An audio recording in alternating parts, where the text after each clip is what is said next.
Hello and welcome everyone to the English Talk Show. My name is Rex. And I'm Melissa. It is so great to have you with us today. It really is. You know, Melissa, I was thinking about when I first started learning another language. Oh, yeah?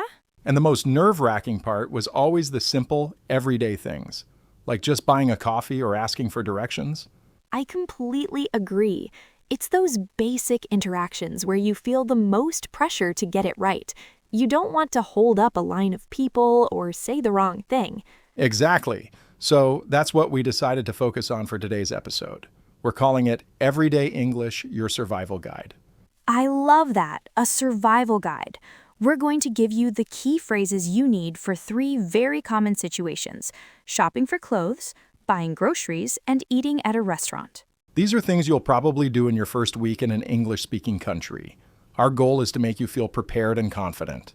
That's right. We'll break it down step by step with lots of examples. So grab a notebook if you like, and let's jump right in. Where should we start, Rex? Let's start with a trip to the mall. Let's go shopping for some new clothes. Okay, so you walk into a clothing store. The first person you'll see is probably a shop assistant or salesperson. They'll greet you. They might say, "Hello, how are you?" Or, "Hi, let me know if you need any help." Right? And it's polite to respond. You can just say, "Hello, thanks." Now, if you just want to look around by yourself, what's that magic phrase, Melissa? The magic phrase is, "I'm just browsing, thank you." Or a little shorter, "I'm just looking, thanks." This is super useful. It tells them you don't need help right now. Browsing. That's a great vocabulary word. It just means looking casually. But let's say you do need help. You want to find a blue shirt. How do you get their attention and ask? A polite way to start is always, "Excuse me." Then you can say, "Excuse me, I'm looking for a blue shirt." Or, "Excuse me, can you help me find the shirts?" Perfect. So they show you the shirts, you find when you like, but there are always more questions, right? The most common one is about size. Of course, you can hold up the shirt and ask, "Do you have this in a medium?" You can replace medium with your size. Small, large, extra large.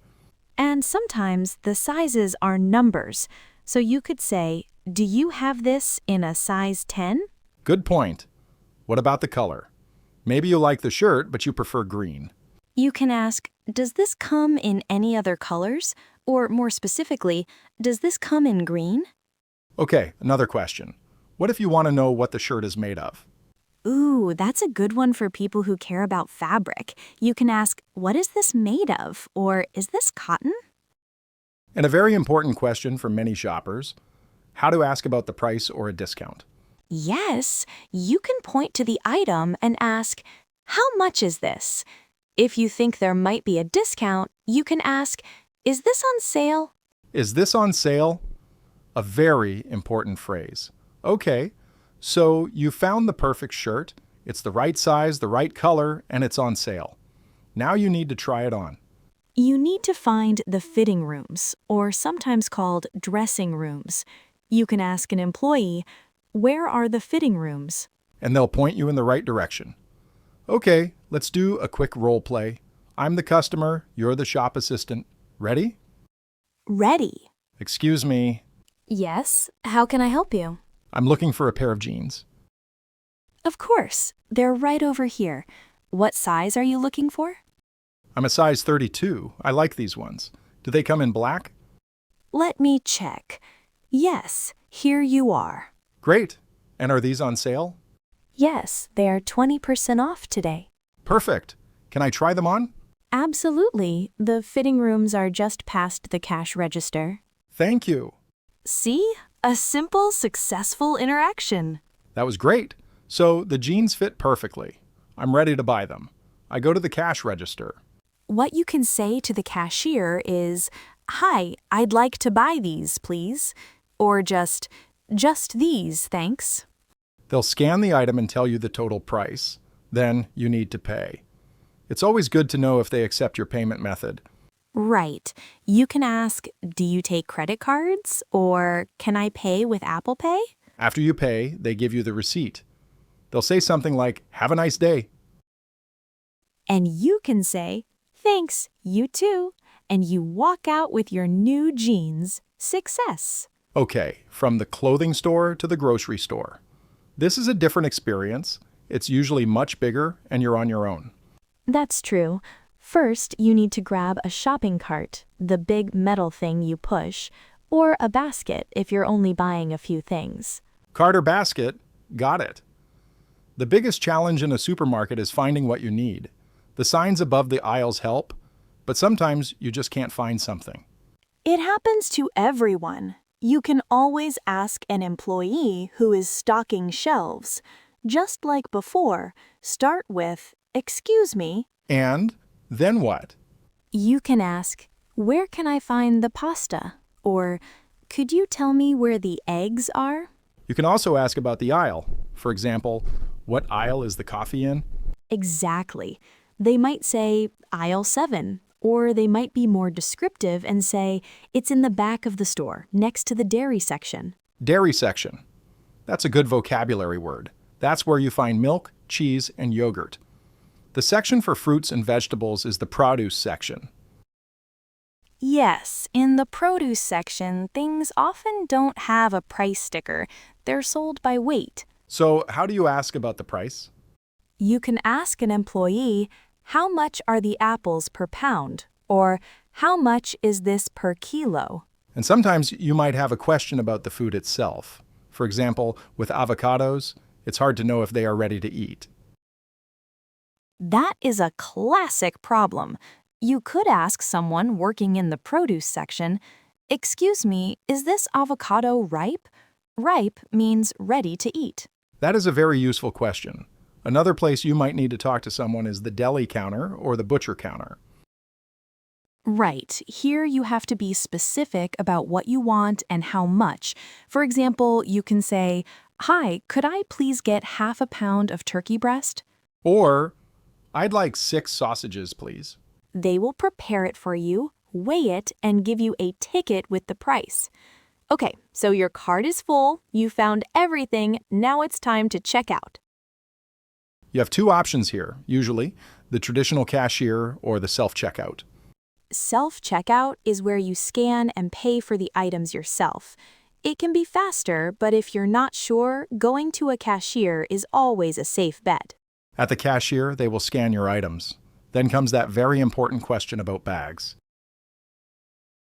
They will ask, "Do you need any bags?" or "paper or plastic?" Since many stores charge for bags, it's good to be prepared.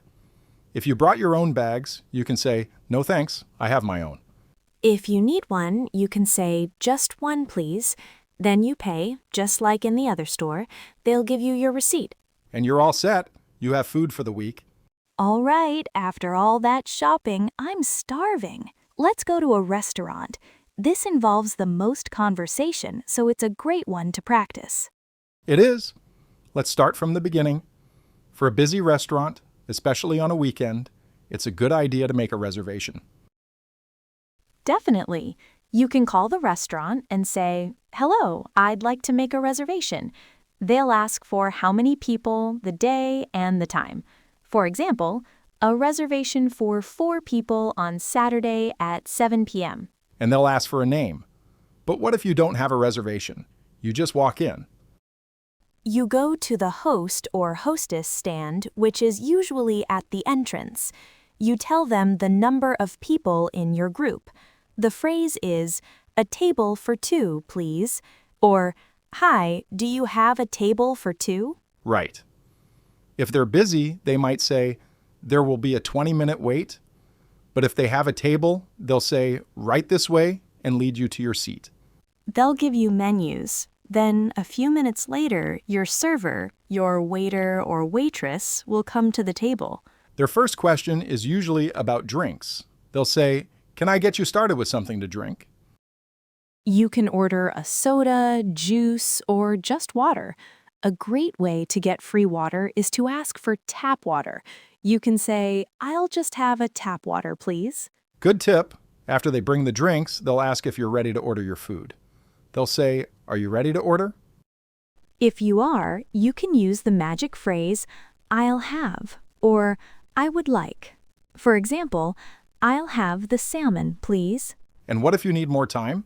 You can simply say, we need another minute, please. That's perfectly fine. And here's another great tip. If you're not sure what to order, ask the expert, your server. Yes, I do this all the time. You can ask, what do you recommend? Or what are the specials today? Specials are dishes that aren't on the regular menu. Great advice. Okay, so you've ordered, the food comes, but there's a problem. Maybe your steak is too rare or your soup is cold. This can be scary to bring up. It can be, but you should. You want to enjoy your meal. Get the server's attention politely with, "Excuse me," then explain the problem simply. "Excuse me, my soup is cold." Or, "I'm sorry, but I asked for my steak well done and this is rare." Being polite is key. Most restaurants will be happy to fix it for you. Okay, now for a happier situation. The meal was delicious, but you couldn't finish it. The portions were huge. This happens a lot in America. You can ask to take the rest home. The phrase is, "Could I get a to-go box, please?" Or, "Can I get a box for this?" Excellent.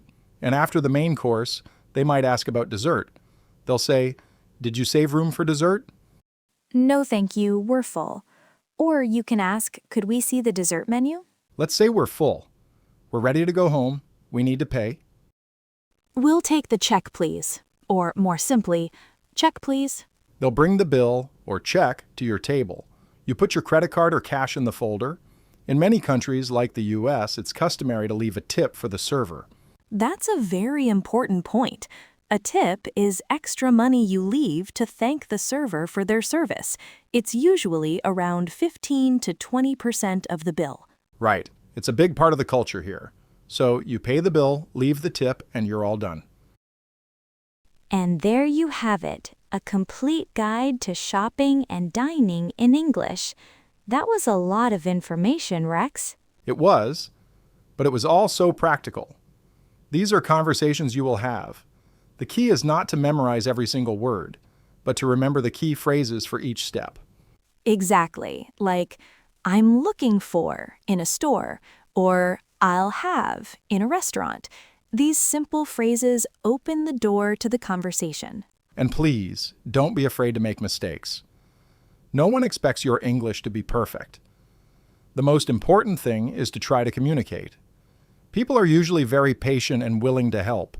That is the best advice. Practice makes progress. Maybe try a role play with a friend, or just say the phrases out loud to yourself. Build that confidence. Well, that is all the time we have for today here on the English Talk Show. We really hope this episode was helpful for you.